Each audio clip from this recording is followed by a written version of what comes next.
Hey all, AJ from Rolling With Roc here with a special episode for you today on what it's like being a Gen Con VIG. My goal for this video is to provide you information on the program as well as give you my experiences over the last 2 years that I've been a Gen Con VIG. So the first thing I'm going to do is just go over some of the perks of being Gen Con VIG. And the very first one is going to be something that not everybody is going to expect. And that's actually the staff associated with VIG program. The staff from the VIG program are the very best staff that Gen Con has. Every person that you interact there is going to help you with whatever problem or request you have to the best of their ability. And without the staff of VIG, it would not be what it is. One of the other biggest perks of being a Gen Con VIG is, of course, early access to the housing portal. As we know, hotels are a very highly desired commodity for Gen Con, especially the downtown ones. And having a week or two early access to those hotels is a very big deal for a lot of VIGers. The next perk I wanted to talk about was the VIG Lounge. This is the headquarters for VIG and where most of the perks are centered. The first one, of course, is you go there to pick up your badge.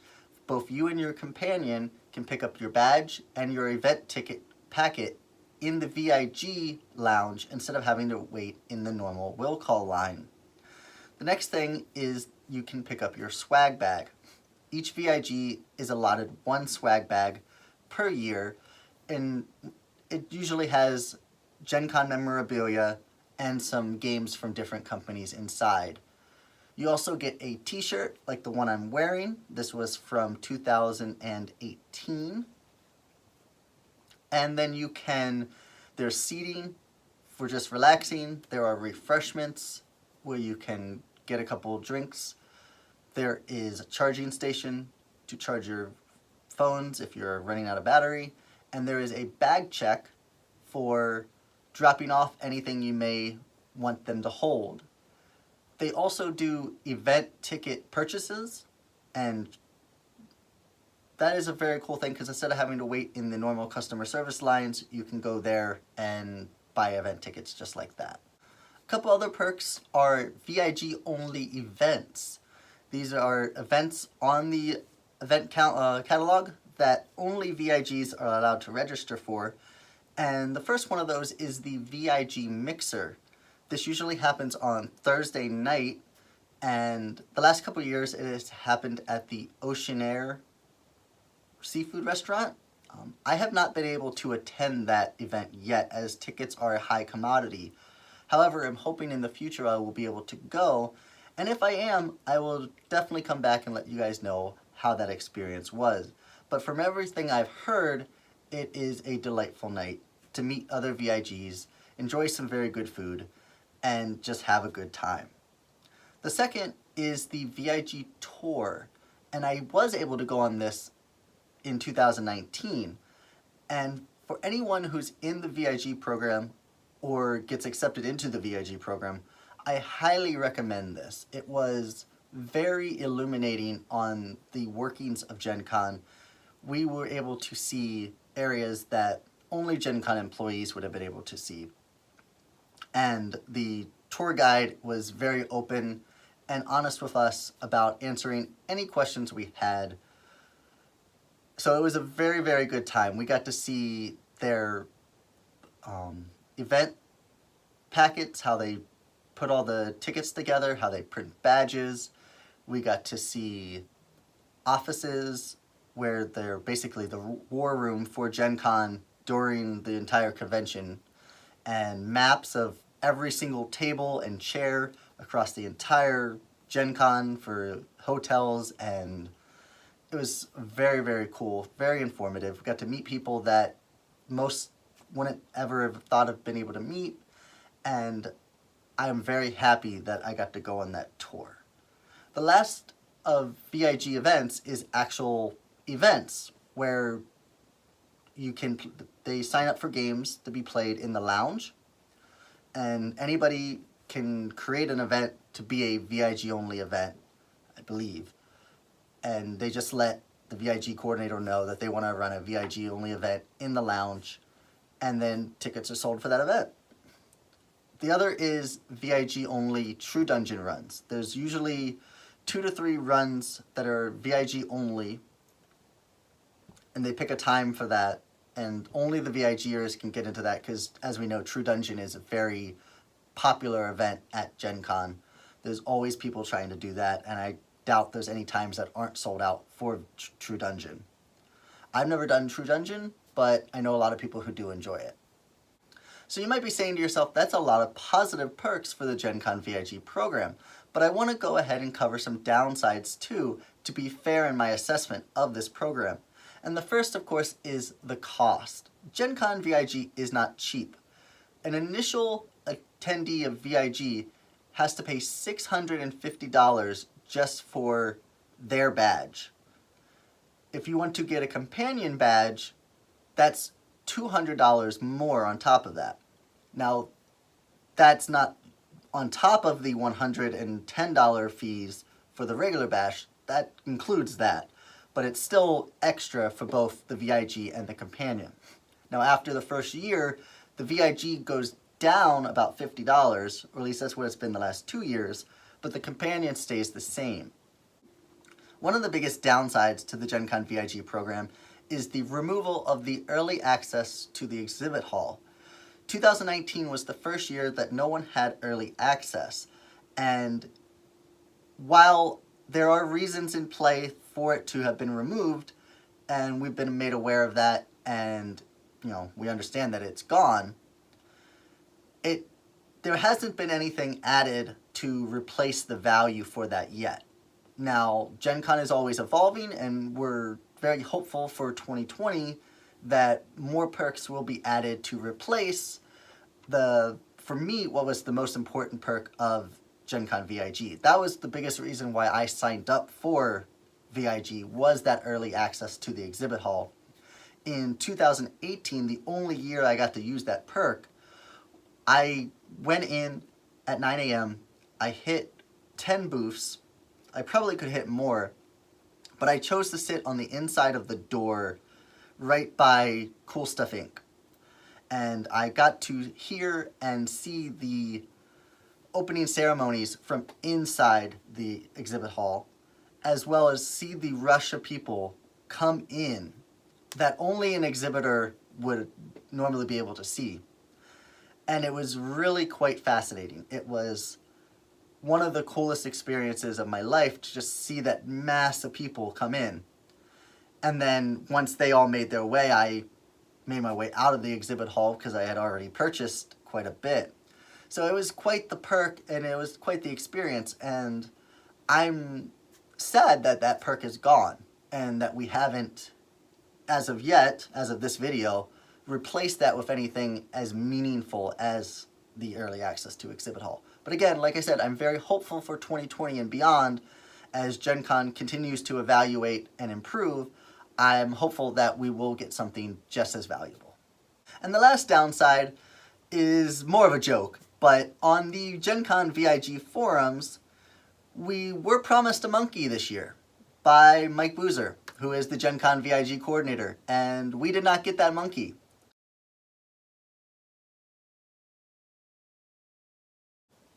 Next, I want to talk about the swag that's included in the VIG swag bag. I want to do this so you can see what is and isn't included and get a better understanding of the value of this part of the program. So the first thing I'll talk about is this t-shirt. So every year you get a t-shirt from Gen Con, and this is the one from 2018. You also get a bag of some kind. So in 2018, we got this nice Champion backpack. It's got a very cool Gen Con logo right here on it. And then it's a pretty normal standard backpack. It doesn't have many compartments or pockets or anything, but it's very well made. The straps on the back are very comfortable. So it's just a very good, useful backpack. We got a Gen Con mug. which specifically says VIG on it, which is very cool. We got a Gen Con VIG pin. Go ahead and show you that. And we actually, from 2019, the pins didn't come in, so we'll get those next year. Got a Gen Con license plate holder, which is kind of cool. Eventually I want to put that on my car, but I haven't got around to that yet. And then we got a couple of games. There are more stuff that was included. I just picked out a couple things that I thought were nice and relevant. And so we've got Werewords from Bezier, The Mind from Pandasaurus, Ella Minis from Flying Meeple, Gimme Gimme Guinea Pigs from Flying Meeple, That's a Question from CGE, and Blank Slate from USAopoly.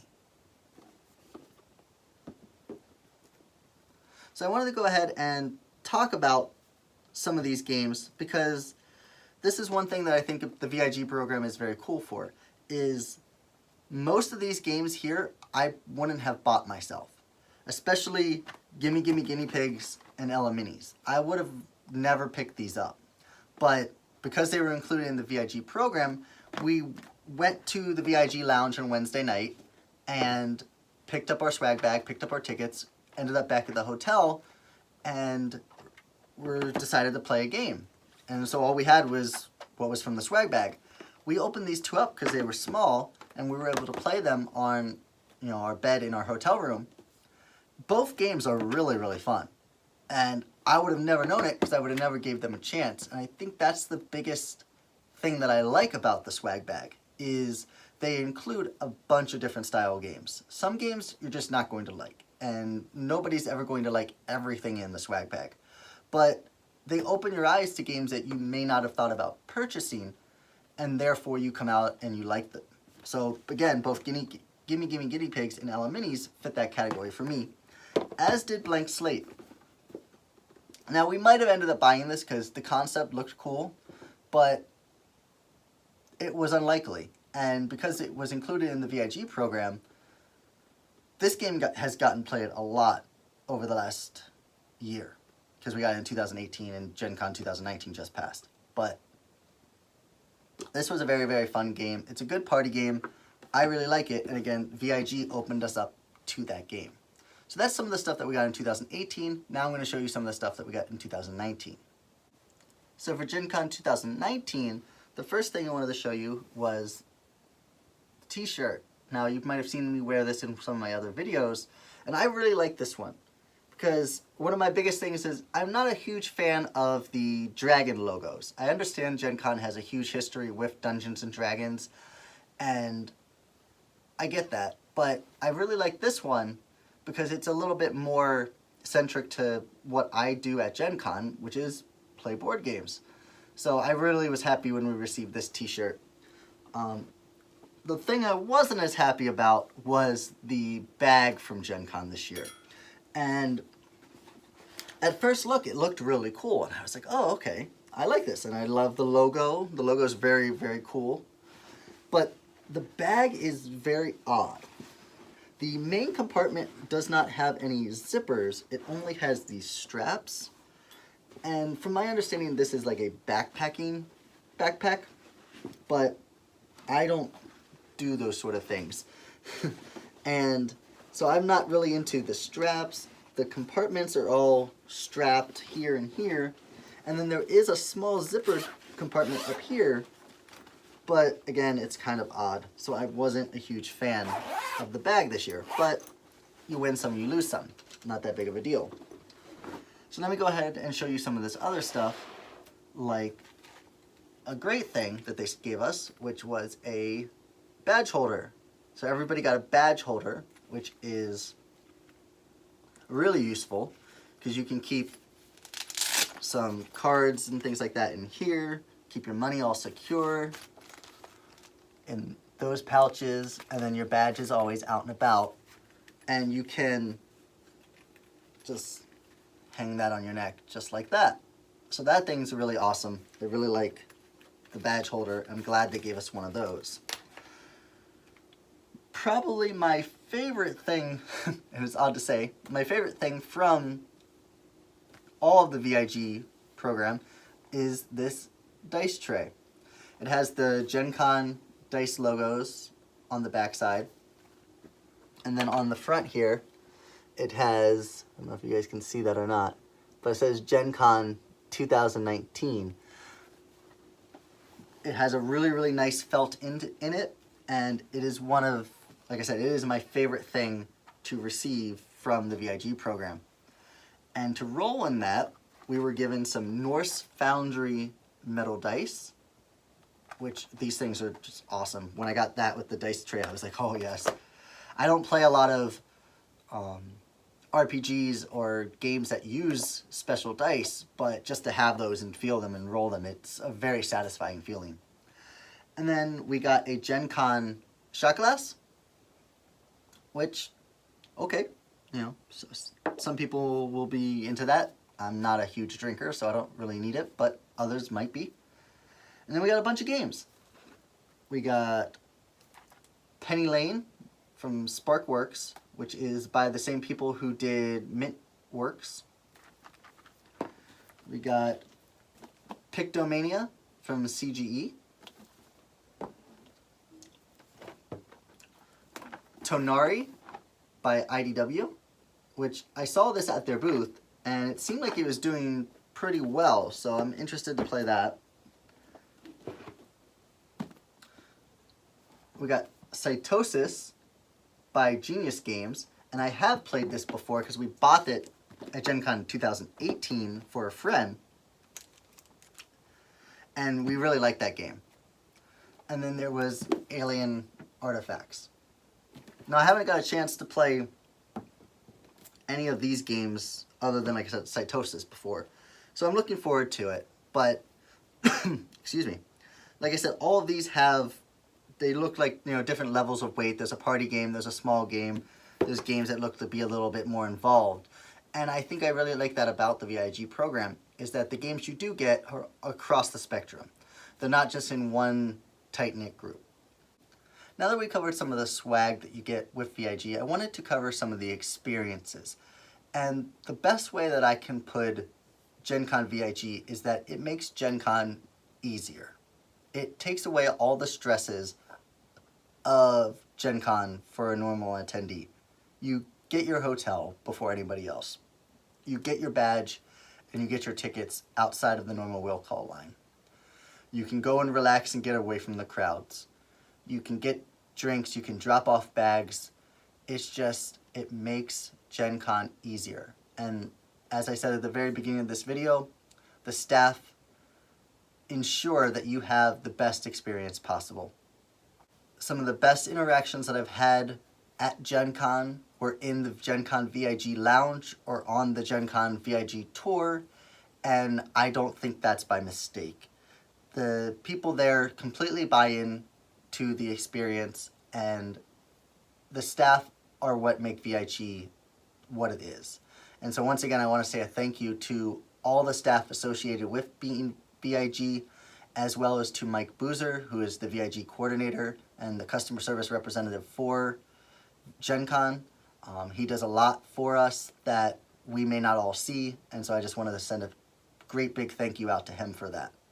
So now for my final thoughts on the program. Do I feel that Gen Con VIG is worth it? And yes, I do.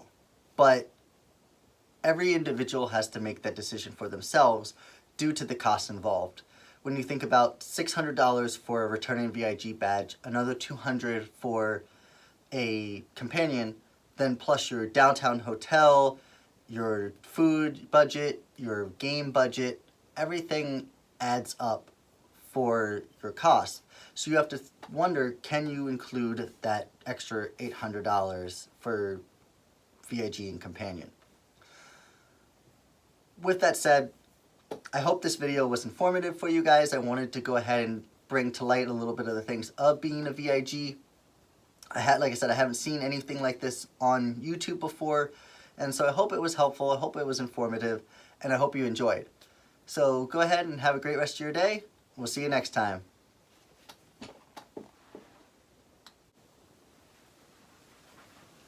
Thank you for watching. If you enjoyed that video, please consider sharing it on social media with your friends, giving a like, and leaving a comment down below. It really helps the channel grow.